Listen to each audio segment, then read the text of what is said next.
Bonjour à vous et bienvenue dans cette nouvelle édition du journal du hardware. On a encore une édition bien longue aujourd'hui et j'aimerais savoir si vous préférez ce long format ou bien des formats plus condensés, plus proches de 10 minutes. Voilà, je n'ai pas forcément d'idée de ce que vous préférez, donc je vous laisserai m'écrire tout ça. En tout cas, aujourd'hui, comme tous les vendredis, on a tout un tas de choses à se mettre sous la dent. Un ASIC est en préparation pour Ethereum. Est-ce que ce serait la fin du minage sur GPU? On a une date de sortie pour les cartes TI et les spécifications de la 3080 Ti. La DDR5 a été validée et va entamer des phases de production de masse. On parlera aussi de petites surprises très intéressantes sur les nouveaux drivers de AMD pour les RX 6000. On aura à la fin un condensé du reste des news avec les fast news ainsi que l'immanquable conseil de vie. Donc si ça vous botte, venez vous asseoir, on est parti. Dans la semaine a été annoncé un produit qui pourrait rendre le minage d'Ethereum sur carte graphique totalement obsolète. Je parle ici d'un ASIC spécialisé pour cette crypto-monnaie. Si vous n'êtes pas familier avec les ASIC, eh bien sachez tout d'abord qu'on ne parle pas de la marque de chaussures ici. Ah bon non.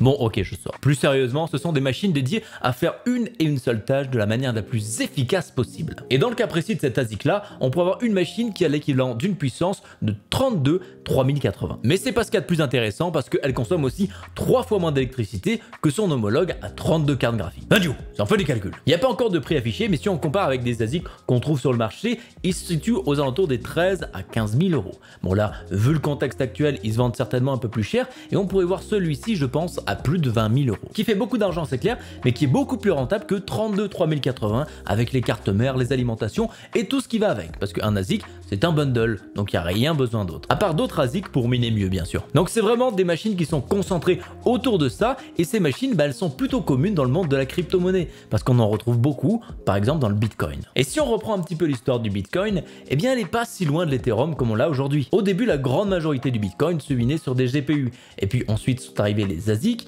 montrant qu'ils étaient plus performants et moins gourmands en électricité. Ils ont rapidement pris la place de la grande majorité des cartes graphiques sur le marché. En plus, à ce moment-là, les calculs devenaient de plus en plus complexes, ce qui fait que les GPU devenaient de moins en moins intéressants pour faire ce genre de tâches. C'est pour ça qu'aujourd'hui, la grande majorité du Bitcoin est minée par ce genre de machine, tout simplement parce que c'est imbattable à cette tâche-là. En tout cas, des informations que j'ai pu trouver. Donc si des ASIC efficaces commencent à apparaître pour l'Ethereum, eh bien il se peut que les fermes de minage commencent à sauter le pas, nous libérant du coup de la disponibilité pour les personnes souhaitant jouer avec ces cartes graphiques-là, et non pas miner. Après, c'est pas non plus une solution miracle, parce que le scénario qu'on vient de décrire est plutôt utopiste, et puis les fermes ne sont qu'une partie du problème de pénurie. Ça ferait un peu de bien au marché, mais ça ne réglerait pas du tout le problème. Mais ça reste un point de vue qui est plutôt optimiste quand même, parce qu'il y a plein de choses qui vont faire que potentiellement les choses ne vont absolument pas changer. Dans un premier temps, il n'y a pas forcément de date de sortie pour ces machines, et si on regarde un petit peu l'histoire, les ASIC ont tendance à sortir un petit peu trop tard par rapport à la hype des crypto-monnaies. Et puis surtout, vu la demande qu'il va y avoir, c'est vraiment pas sûr que ça puisse suivre niveau stock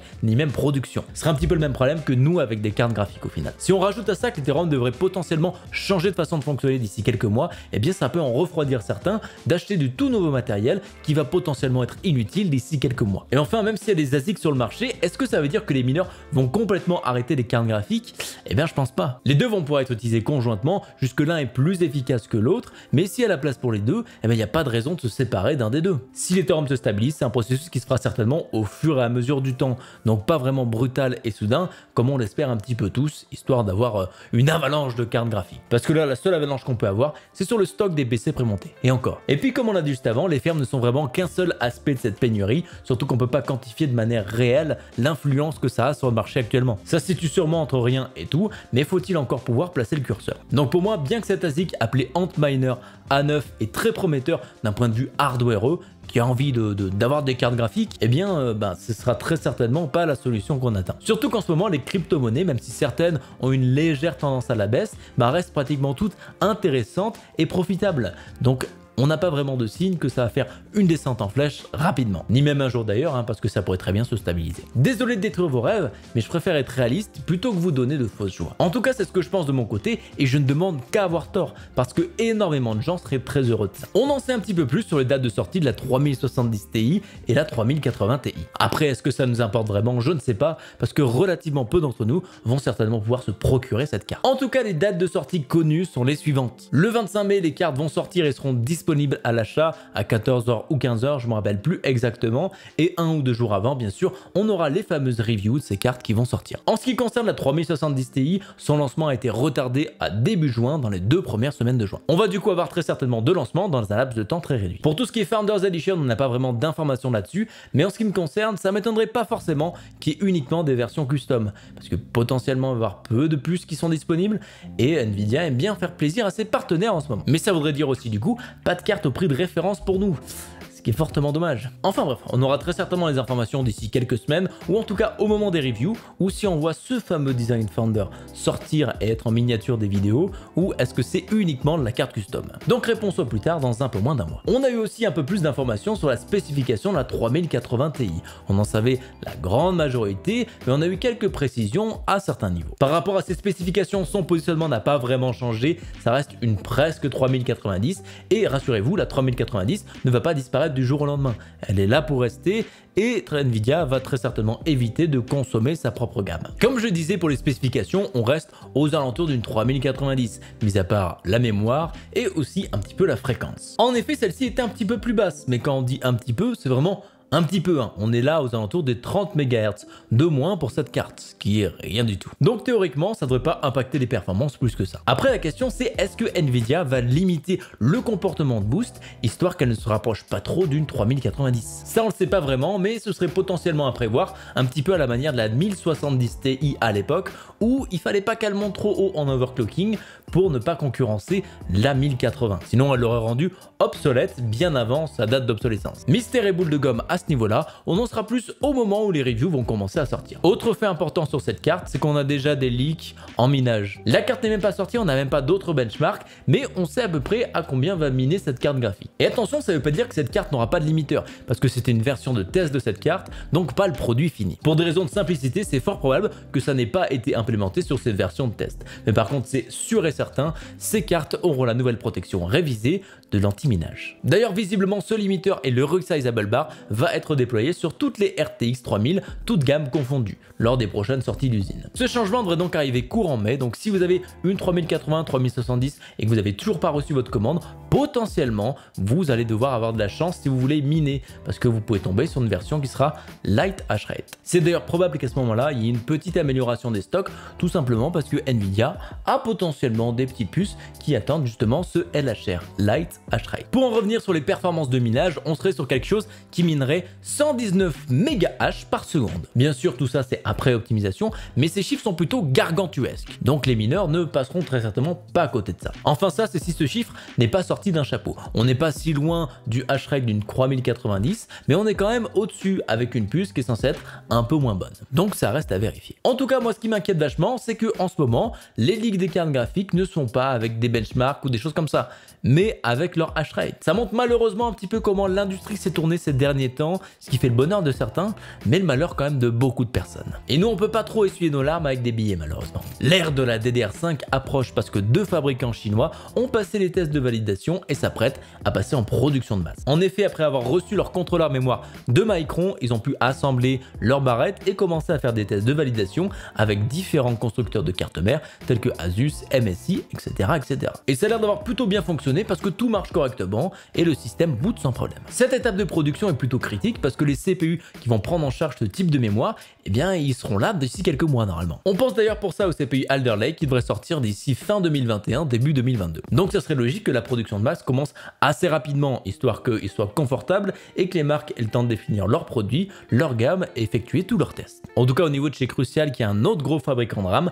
ben le processus a l'air d'être plutôt bien entamé. D'ailleurs l'offre de RAM sera très certainement un petit peu limitée au début, parce que c'est prévu qu'on ait essentiellement des modules de 4800 MHz. Rassurez-vous, les fréquences plus hautes arriveront assez rapidement après ça. Pour ceux qui manquent un petit peu de contexte, moment rattrapage. La DDR5 et la RAM qui peut aller jusqu'à 5000 MHz sans trop forcer, et là, dans ce cas-là, typiquement, on est sur des voltages de 1,1 volts, ce qui est relativement très bas. Par contre, en contrepartie de ça, on aura des cases latency qui seront aux alentours de 40 pour les timings. Le CL40 se peaufine comme étant un petit peu le standard, au même niveau qu'on a des CL16 un petit peu de partout sur les RAM en DDR4 en ce moment. À voir comment ça se traduit en termes de nanosecond seconde, etc. de telle vitesse, parce que moi je ne saurais pas forcément vous dire ça, je ne suis pas expert en RAM. On a pu voir aussi pour la première fois les systèmes de filtrage de courant directement intégrés au module de la RAM, parce que pour rappel avant ça c'était fait sur la carte mère et maintenant c'est intégré directement dans chaque barrette de RAM. Ça va du coup certainement rajouter un petit prix au niveau de ces barrettes et embêter les overclockers qui, en plus d'avoir à sélectionner de la mémoire de qualité, vont devoir sélectionner celle avec des alimentations de qualité. En tout cas, ce qui est sûr, c'est que l'addition va être très salée pour ceux qui veulent passer sur les nouvelles plateformes nécessitant la DDR5 comme Alder Lake ou encore Zen 4. Et encore Alder Lake, il y aura normalement la compatibilité DDR4, mais ce sera en fonction de la carte mère. Une augmentation d'à peu près 50% par rapport à la DDR4 me semble plutôt réaliste de mon côté, parce que ne l'oublions pas, on rajoute un système de filtrage de courant, mais aussi un système de correction d'erreurs. Et ça vient bien sûr pas gratuitement. AMD a récemment publié des drivers pour ses cartes RX 6000, et à l'intérieur de ça se cachait une petite surprise. En effet, ce pilote corrige quelques problèmes de consommation lorsque la carte n'était pas en situation de stress ou même d'utilisation. Comme on peut le voir sur le graphique, c'était près de 30 watts qui étaient consommés lorsque la carte ne faisait rien, ce qui n'est pas normal pour une carte comme celle-ci. Ça aussi réduit la consommation lorsqu'on regarde du contenu de type vidéo. La seule exception ici, c'est la 6700 XT qui doit avoir ses modifications directement intégrées dans le BIOS, car ça n'a pas vraiment changé ses chiffres. C'était d'ailleurs très certainement le test de validation à grande échelle pour ça, et une fois validé, c'est passé sur les cartes qui étaient déjà sorties. Cette optimisation est dans le driver 21.4.1 du Radeon Software. Donc si vous avez eu la chance d'avoir une carte graphique RX 6000, la mise à jour est grandement conseillée. Ça apporte pas grand chose, mais bon, ça vous permettra de consommer moins et du coup chauffer moins et potentiellement faire moins de bruit parce que les ventilateurs ne se lanceront pas de temps en temps. Et puis plus généralement, chez AMD, c'est important de garder ces pilotes à jour, surtout pour des cartes qui sont relativement récentes. Pourquoi? Parce que les pilotes de chez AMD se bonifient avec le temps et donc potentiellement c'est un gain de performance d'un pilote à un autre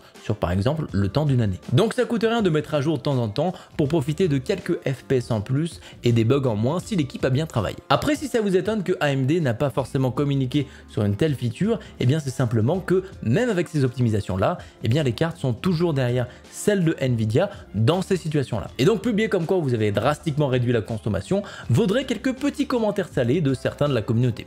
Donc je comprends la démarche de ne pas le faire. Mais en tout cas, ça reste disponible dans les notes de version. Allez-y, faites vite votre mise à jour de driver. Ensuite, pour le reste de l'actualité vitesse grand V, c'est les fast news. On n'arrête pas les petits fous qui s'amusent à miner avec pratiquement tout et n'importe quoi. La victime de cette semaine, c'est un Commodore 64, où quelqu'un s'est amusé à coder un programme pour pouvoir miner du Bitcoin. Bon, par contre, vous en doutez, ça date de 1982, donc les résultats ne sont pas forcément impressionnants, avec ces 0,3 H secondes. Et oui, c'est bien du H secondes et pas du méga H. C'est loin d'être efficace, mais c'est pratiquement devenu un mème de voir des gens miner sur tout et n'importe quoi. Surtout qu'en plus le créateur en rajoute une couche en disant que ça pourrait être 30 fois plus optimisé si jamais il réécrivait le programme et qu'il ajoutait un add-on qui s'appelle Super CPU. Donc bon, c'est pas aujourd'hui que les Commodore 64 vont remplacer les GPU dans les fermes de minage. Parlons maintenant de la Russie qui ont décidé simplement de faire des cartes mères. Des B450 pour être exact, un peu de retard mais vaut mieux tard que jamais comme on dit. Après, c'est pas tout à fait leur création car en fait c'est la ASRock B450M Pro 4. On a simplement enlevé le branding et fait fabriquer dans une usine en Russie. Enfin bon, c'est pas bien grave parce qu'au final cet équipement c'est pour le gouvernement russe au cas où on les espionnerait par des cartes mères.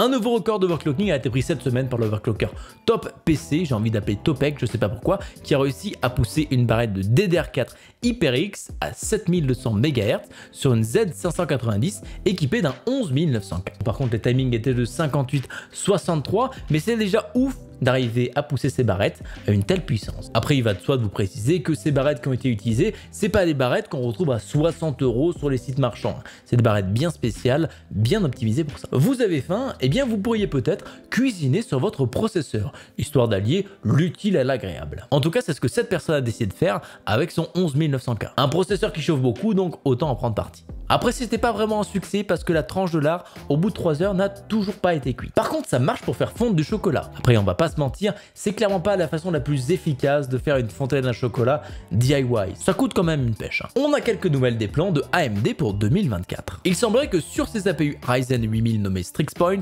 on verra arriver un design un petit peu similaire à celui qu'a présenté Intel avec Alder Lake, des cœurs puissants pour une tâche lourde et des cœurs efficients pour les tâches de fond. Ces puces viendraient avec 8 gros cœurs et 4 petits cœurs avec un changement massif au niveau de la gestion de la mémoire. Après c'est dans 3 générations, donc j'espère bien que le contrôleur mémoire aurait été amélioré, surtout qu'il y a DDR5 qui va débarquer en même temps, donc bon, ça va être plutôt obligatoire. On continue avec AMD qui prévoit de vendre des puces cassées des Xbox Series S et X aux gamers sous forme de petits PC embarquant une RX 550. On se rappelle que les APU des consoles Xbox sont au final des Ryzen avec l'architecture Zen 2, donc le saut entre le PC et la Xbox ne doit pas être très compliqué. Par contre, on sera très loin du PC traditionnel, tout simplement parce que pratiquement tout sera soudé directement sur la carte mère, un petit peu à la façon d'une Xbox au final. Et c'est normal parce que ça vient du Xbox. Et la seule chose qu'on va pouvoir changer, c'est le GPU. Oui, parce qu'au final, le GPU de la Xbox va être complètement désactivé, ce qui est dommage parce que c'est la chose la plus intéressante de ces APU. Au niveau de performance, il n'y a rien de fifou ici, parce qu'on se situe un petit peu en dessous